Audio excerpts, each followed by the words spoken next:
Dearly beloved in Christ, today is the 16th day of Great Lent.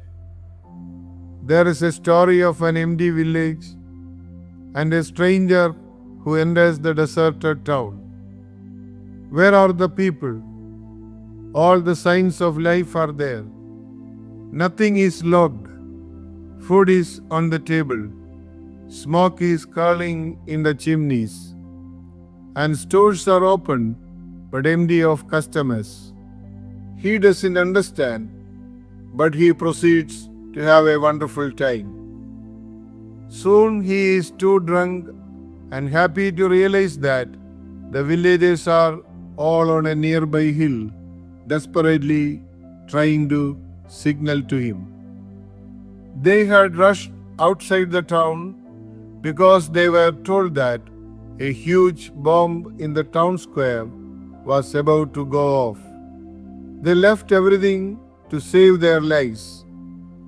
From a distance, they try vainly by justice and shouting to warn the stranger, taking care not to come too close.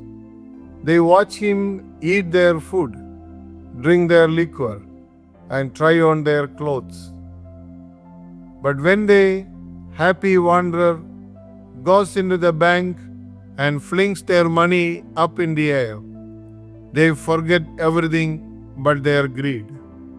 They rush back to the village, beat up the stranger, and drive him out.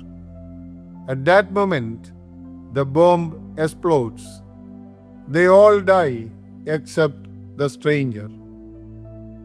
This story serves as a stark reminder of how greed blinds us to danger and distracts us from what truly matters. The villagers who initially fled for their lives were willing to risk everything, even their survival, when the temptation of wealth was placed before them. Greed is not just about material possessions. It is an insatiable desire that can take many forms: power, recognition, comfort, or control. When we allow greed to take root in our hearts, we lose sight of what is truly valuable.